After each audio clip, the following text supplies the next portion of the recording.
Je suis Justin Mabaka de Dire TV. On ne peut pas boucler cette quinzaine sans évoquer cette question ou l'opération lancée par la Direction générale de la sécurité présidentielle pour éradiquer ce phénomène dit Koulouna. Le président de la République est revenu sur cette question, ce que j'appellerais une mise au point.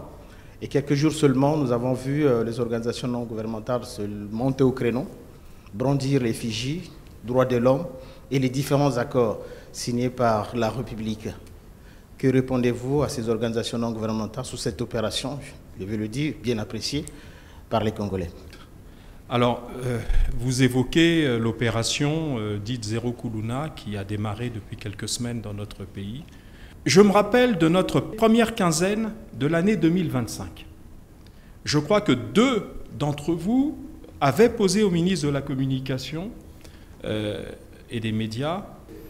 Les 2 questions portaient en gros sur la persistance du phénomène Koulouna et même son augmentation en termes de malfaisance, de nocivité, et puis d'après les questions qui avaient été formulées le 4 janvier, si je ne m'abuse, c'était en gros de dire le gouvernement a mis en place des opérations, coup de poing, ceci, cela, et une sorte d'impuissance du gouvernement de la République à gérer ce phénomène et à le réduire depuis tout ce temps-là. Je me rappelle de ces questions, il faut quand même les poser, et l'une de ces questions avait même chuté: à quand un véritable plan, une véritable opération qui soit enfin efficace? Eh bien, nous y sommes. Nous y sommes. Nous y sommes pourquoi?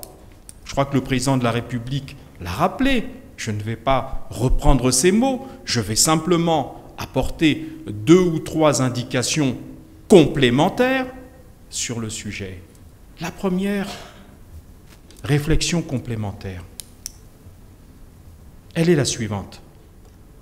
Les Koulouna dont nous parlons étaient arrivés à un point où l'État voyait échapper à son contrôle une partie du territoire de la République. Il y avait des zones de non-droit que nos compatriotes subissaient dans leur chair. Quitter une veillée pour rentrer chez soi devenait un parcours du combattant, devenait même un risque, un péril pour la vie. Donc fallait-il continuer à laisser ce péril monter de plus en plus, ces gens monter de plus en plus en malfaisance et en assurance de leur malfaisance en se disant plus on en fait et plus on est libre et on nargue l'État sur les réseaux sociaux. C'était ça la réalité. Qui ne se souvient pas d'avoir entendu, lu, vu avec effroi, avec frayeur, avec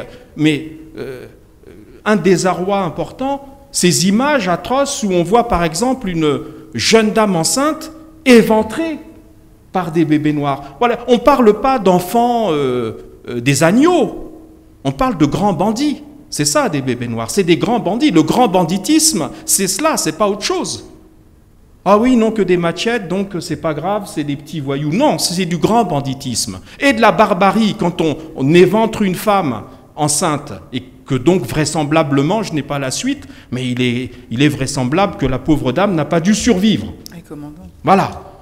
Bon, c'était ça la réalité. Donc, la perte de zones entières dans nos quartiers, dans nos villes, où l'État perdait le contrôle du territoire, les conséquences pour la vie quotidienne de nos compatriotes qui ne pouvaient plus vaquer tranquillement à leurs occupations parce qu'ils étaient, soit on leur vole un téléphone au mieux, soit au pire, ils se font blesser sans raison.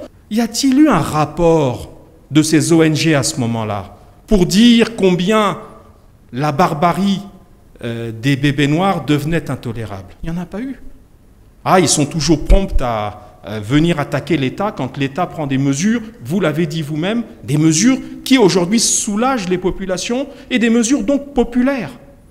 Des mesures populaires parce que les Congolais en avaient marre. Et le président de la République qui est comptable de l'avenir de nos compatriotes, qui est le père de la nation, a pris cette décision salvatrice qui consistait à dire les deux éléments principaux de la force publique en la matière, c'est-à-dire la police et la gendarmerie, n'y suffisant plus, il fallait donc y adjoindre un autre corps de la force publique, parce que, contrairement à ce que certains, disons, juristes nous disent, la DGSP est un élément de la force publique. Je vous lirai d'ailleurs le décret, les extraits du décret qui organise et permet le fonctionnement de la Direction générale de la sécurité présidentielle tout à l'heure. Cela pour expliquer en quoi l'opération, telle que l'a rappelé le président de la République il y a quelques jours, est une opération régulière, conforme à nos textes. Fallait-il que l'État continue à laisser ces bandits, ces grands bandits agir de la sorte? Parce qu'à un moment donné, on serait passé probablement de la machette à l'arme à feu, et puis ensuite à l'arme lourde. Et nous avons vu, nous voyons des exemples où les gangs, c'est-à-dire les groupes de bandits, ces gangs ont fini par dominer l'État, à prendre le dessus sur l'État, à devenir plus puissants que l'État. Je crois que, sans que je fasse un impair diplomatique, mais je crois qu'on peut tous rappeler l'exemple malheureux de la République sœur d'Haïti, première république noire d'ailleurs de l'histoire du monde. À Haïti, aujourd'hui, le pays est désorganisé parce que les gangs, donc leurs bébés noirs à eux, ont dominé l'État. Donc fallait-il que nous laissions la situation arriver à ce point de bascule où on serait passé de la machette, qui est déjà un acte barbare, à la possession et à l'utilisation d'armes, d'armes létales, encore plus létales que les machettes et autres armes blanches, et puis pourquoi pas un jour des armes lourdes pour concurrencer l'État et le dominer. Non, le président de la République, chef suprême des armées, commandant en chef de la force publique, parce que c'est cela la réalité administrative et juridique, a pris cette décision parce qu'il fallait éviter que nous en arrivions à ce moment de bascule. Et je crois, aujourd'hui, vous êtes des journalistes, faites des micro-trottoirs. Vous en faites souvent sur des questions qui tendent à mettre, excusez-moi l'expression, l'État en difficulté ou le gouvernement en difficulté. Faites-les aussi quand les choses sont bien faites. Elles sont bien faites parce qu'aujourd'hui, nos compatriotes sont soulagés et peuvent désormais vaquer à leurs occupations. Tout le monde voit que le soir, il est aujourd'hui possible d'aller à une veillée, d'en sortir en étant serein. Tout le monde sait qu'aujourd'hui, on peut aller manger au restaurant à une certaine heure, en ressortir et rentrer chez soi serein. Tout le monde sait que nos jeunes qui vont effectivement et viennent, parce que ce sont souvent nos jeunes qui sont des noctambules, eh bien, tout cela se passe de manière plus ou moins tranquille et sereine grâce à l'intervention de la Direction générale de la sécurité présidentielle qui s'est ajoutée aux autres corps de la force publique. Alors, nous entendons aussi parler du cadre juridique.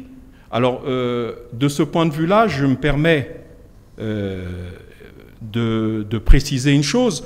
J'ai lu de ci, de là dans les réseaux sociaux qu'on citait le décret de 2009 qui fixait à l'époque les prérogatives et les axes de compétences de la Direction générale de la sécurité présidentielle. Non, ce décret a été remplacé par un décret beaucoup plus récent, qui est le décret 2025-390 du 18 septembre 2025, donc assez récent, un décret qui a été pris avant le déclenchement de l'opération Zéro Kuluna.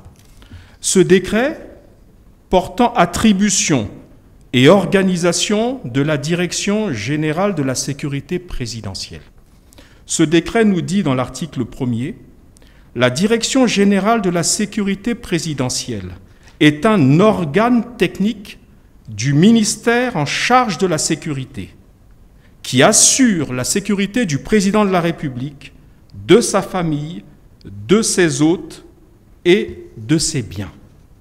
Cela pour répondre au fait que la DGSP n'est pas un corps externe à la force publique, une sorte de garde prétorienne, comme on disait sous la Rome antique, mais une unité régulière de la force publique.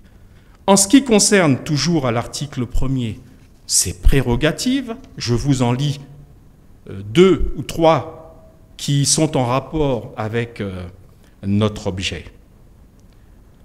Elle a notamment pour compétence de lutter aux côtés d'autres forces de sécurité contre toute menace visant la stabilité des institutions, l'intégrité physique des personnes et leurs biens, ainsi que la sûreté et la sécurité nationale.